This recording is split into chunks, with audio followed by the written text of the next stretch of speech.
বাংলাদেশের মানুষ আজকে ভালো নেই। আজকে ঢাকার মানুষ ক্যাম্পাসে আমরা আমাদের মন ভালো নেই। একটা অসুস্থ প্রতিযোগিতা হচ্ছে। নির্বাচন পরবর্তী সারা দেশে দেখতে পাচ্ছে সহিংসতা। যারা ভিন্ন মতাবলম্বী আছে তাদের বাড়িঘর ভেঙে দেওয়া হচ্ছে। এবং সম্প্রতি গত 10 দিন আমরা সারা দেশব্যাপী দেখতে পাচ্ছি নারীদের ওপর সহিংসতা, হামলা হচ্ছে। এবং আপনারা দেখতে পেয়েছেন গতকালকে এবং আছে রামপুরায় একটা ঘটনা হয়েছে।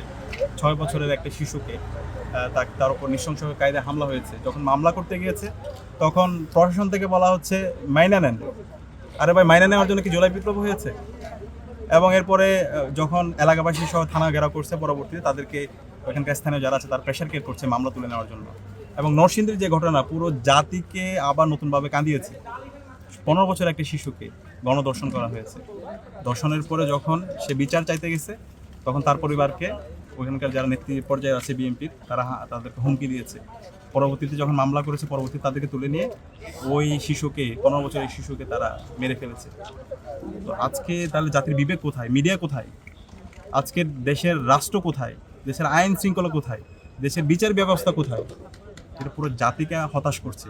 আমরা আশা করেছিলাম, তিনি বলেছিলেন অনেকগুলো প্ল্যান আছে, কিন্তু আমরা তো কোনো প্ল্যান দেখতে পাচ্ছি। জুলাইকে অস্বীকার করা, আওয়ামী লীগের অফিস খুলে দেওয়া, এই চপ্পুর মতো ফেসিস্টদেরকে আবার পুনর্বাসন করা, এবং এটা হতাশ করে। চপ্পুর হাতের মধ্যে এখন রক্তের দাগ আছে।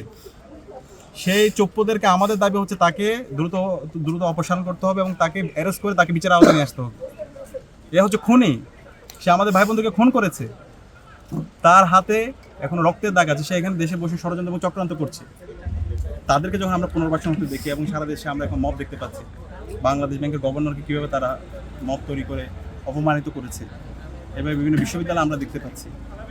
এইগুলো আমরা বলবো, আপনারা অহংকারী হবেন। আমরা আল্লাহর কাছে এই তাহাজ্জুদের সময়ে, এই সেহরির সময় আমরা দোয়া করছি, আল্লাহ এই যারা জালেম হইতে চাই, যারা নব্য ফেসিস্ট হতে চাই, তুমি তাদেরকে হেদায়ত দাও। যদি হেদায়ত তাদের কপালে না থাকে তাহলে বাংলাদেশের মানুষ সিদ্ধান্ত নেবে তাদের বিরুদ্ধে। এবং আমরা এই জুলাই প্রজন্ম বেঁচে থাকতে, আমরা এখানে আলামিনরা আমরা বেঁচে থাকতে ইনশাআল্লাহ এই বাংলাদেশে নব্য ফেসিস কায়েম হতে দিব না।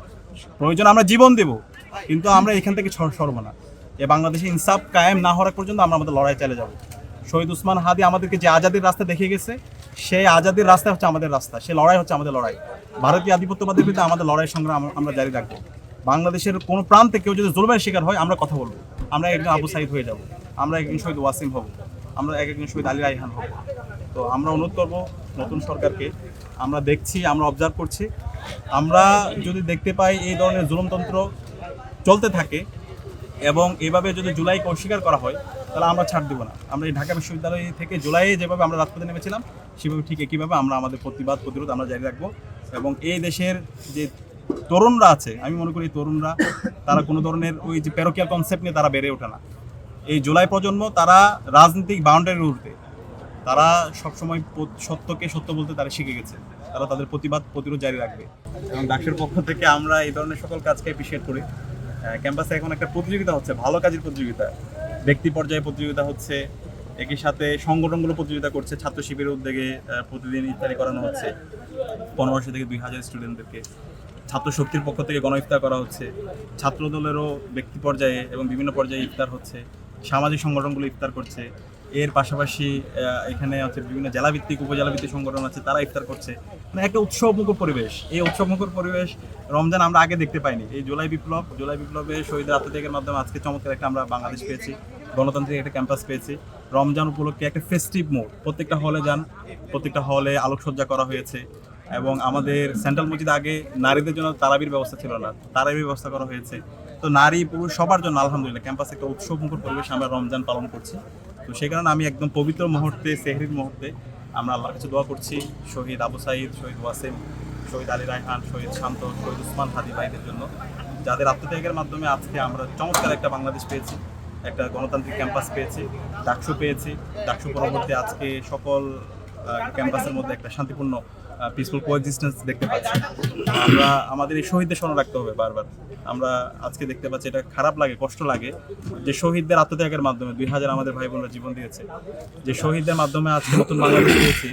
আজকে নির্বাচন পরবর্তী একটা দলের সরকারে গিয়েছে, তাদের অ্যাক্টিভিটি দেখে মনে হয় যে এই শহীদরা কিছুই না, তারা জুলাইকে ধারণ করে না, তারা জুলাইকে বিদ্যাঙ্গুলি দেখাচ্ছে।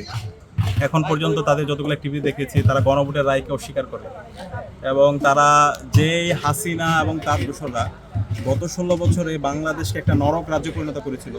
গুম, খুন, আয়নাগর থেকে শুরু করে শিক্ষার্থীদের উপর নির্যাতন, নিপীড়ন এই ক্যাম্পাসগুলোতে মনোরম গেস্টিং কালচার তৈরি করার মাধ্যমে শিক্ষার্থীদের সকল সম্ভাবনাকে নষ্ট করে দিয়েছে।